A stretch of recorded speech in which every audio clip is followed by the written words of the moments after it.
اللهم صل وسلم على محمد وعلى آله وصحبه أجمعين. نبتدي النهاردة على بركة الله. معانا طريقة تقطيع الكرنب وتفريزه بطريقة سهلة جدا، ومش هتاخد من وقتك غير 5 دقايق بس. وهقولك على مكون سحري موجود عندك في البيت هيحفظه سنة كاملة في الفريزر، ويخليه كأنك لسه عاملاه حالا. بس ما تنسيش تعملي لي لايك للفيديو وشير، ولو بتتابعيني لأول مرة اشتركي في القناة وفعلي الجرس عشان يجيلك كل جديد. يلا نخش في الطريقة على طول. طبعا انا هنا طبعا حاطه عندي حله على النار، وهبتدي كده اقطع في الكرومبه. الكرومبه دي كانت موجوده عندي بقالها 3 ايام. 3 ايام سبتها بالورق بتاعها اللي انا اشتريته بيه. فانتي لو هتسيبيها ما تحاوليش تخلي ان حد يشيلك الورق اللي عليها ده من فوق. بصوا زي ما هي، ولا اتأثرت ولا اي حاجه خالص. تمام. طبعا احنا دلوقتي في الموسم بتاع الكرومب، موسم الشتاء، فده احسن وقت تشتري فيه كرومب. تمام. فانا طبعا هنا هبتدي اجي من عند العرق من فوق كده، واقطع بالسكينه وانزل. وانا بسلك الكرومبه كده، اسلكها واحده واحده علشان ما تتكسرش معايا.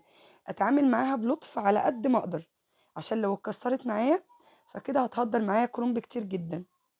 فانا انزل بيها سليمه كده واحده واحده، علشان خاطر اعرف اتعامل بيها.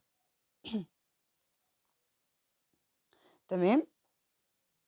الطريقه دي هتعجبكم جدا والله، ومش هتندموا. يعني مش تنعي هم ابدا من تقطيع الكرنب خالص.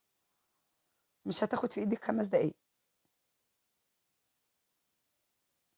بصوا، انا هنا خلصت كميه منها، وبرضه بصوا بتعامل معاها بالراحه. كل ده بصوا ما هدرتش اي حاجه، اي حاجه. مفيش اي حاجه طلعت منها والله، حرفيا اكتر من العروق اللي فوق دي. وطبعا دي بنعملها مخلل طبعا، مش بنرميها، احنا مفيش حاجه بنرميها. كده انا خلصت نصها. وبصوا، بصوا بشيلها ازاي. بعد ما تقطعيها من فوق ابتدي سلكيها بايدك واحده واحده كده. دي احسن طريقه هتفرزي بيها الكرنب والله.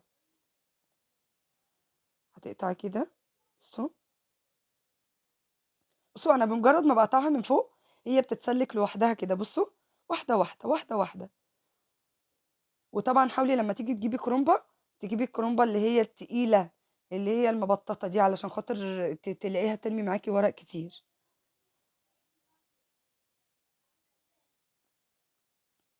تمام كده. طبعا انا هنا حاطه حله على النار.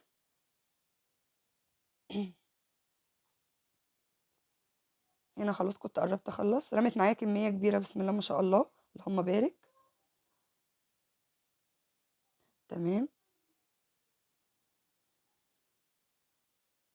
بصوا، بصوا لحد اخر ورقه بتطلع معايا سليمه ما فيهاش اي حاجه.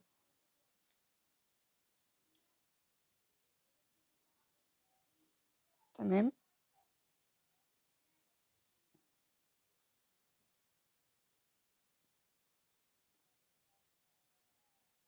تمام كده. بس هنا بقى خلاص خلصت الكميه كلها. اسفه لو طولت عليكم في الفيديو، بس بحاول ان انا اشرح لكم شرح مبسط، وفي تفاصيل على قد ما اقدر، عشان خاطر اللي لسه اول مره يفرز يعرف. وده المكون السحري اللي قلت لكم عليه. دي معلقه سكر. معلقه سكر طبعا موجوده في كل بيت. هنزل بيها في الميه السخنه. وده المكون اللي هيحفظ لي الكرنب، ومش هيخليه ولا يتكسر معايا، ولا طعمه يتغير، ولا يغمق، ولا يتهرى، ولا اي حاجه خالص. وجربي الطريقه دي وعلى ضمانتي. انا عارفه ان في ناس بتحب تحط الكمون وتحط ملح. انا كنت بعمل كده والله الاول، وكنت بعمل الكمون وبحط ملح. بس لاحظت ان الورق لونه بقى بيتغير. طبعا اللي بيحط الكمون بيحط عشان خاطر الكرنب ما يعملش غازات يعني وانتفاخات وكده. بس حسيت ان الكمون بيغمق الكرنب وبيدي ريحه كده مش لطيفه يعني.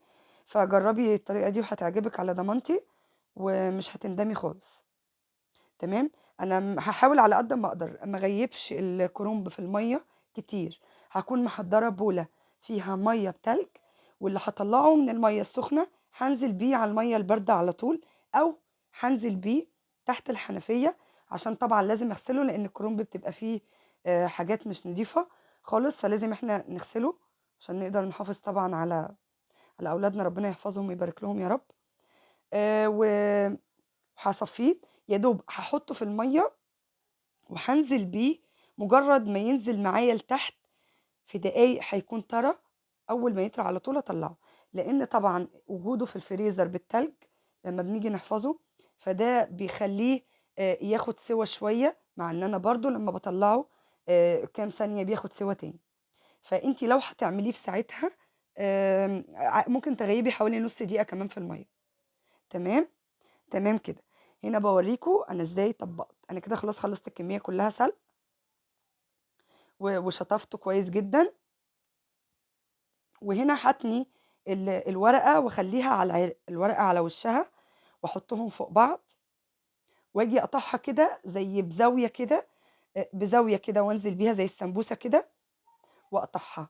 هطلع معايا العروق. بس بصوا، بصوا ما هدرتش اي حاجه، ما فيش حته ورق كرنب طلعت معايا. هي العروق دي الحاجه الوحيده بس اللي هتطلع من الكرنب. جربوا الطريقه دي والله يا جماعه.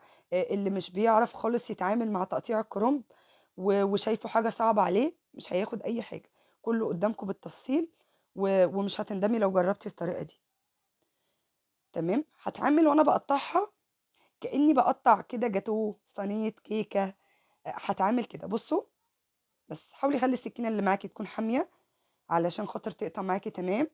وانت شوفي الحته اللي بتناسبك، المقاس اللي انت بيناسبك بترتاحي فيه في اللف. انا بفضل المقاس دوت عشان بحب الصباع بتاع المحشي يكون رفيع. بصوا، قد حته الكيكه بالظبط بتعامل معاه وتقطع كده، اقطعه مربعات. اتمنى يكون الشرح موضح. ما هدرتش اي حاجه يا جماعه، والله ما هدرتش اي حاجه، كله قدامكم. يعني لو لقيت حته زياده كده صغيره شيلها. وطبعا ده كله مش هيترمى، ده لما نيجي نلف المحشي هنحطه في قعر الحله كده من تحت، علشان خاطر ايه، مع الخلطه اللي احنا بنحطها تحت، البصل والطماطم وكده. بصوا، بصوا، حتت مربعه كاني قطعه كيكه. لوحه فنيه يا جماعه والله. تمام كده. هخلص الكميه كلها وهتعب اقطعها كده مربعات. بصوا، انا بحاول على قد ما اقدر اعيد ان انا اعمل حتت تاني، علشان اللي ما اخدش باله من اول مره ياخد باله تاني. فانا اسفه لو طولت عليكم الفيديو والله، بس عشان اسهل عليكم الطريقه مش اكتر. تمام. هنا بعد ما خلصت الكميه، وطبعا دي ما كانتش الكميه كلها، كان لسه معايا كمان طبق كمان كده. انا عملته على قد الكميات اللي انا هعملها في اطباق و... وكده. بس هحطه في الكيسه في الفريزر. واتمنى لو وصلتوا معايا لاخر الفيديو تعملوا لي لايك وشير للفيديو. ولو بتتابعيني لاول مره اشتركي في القناه وفعلي الجرس علشان يجيلك مني كل جديد. شكرا.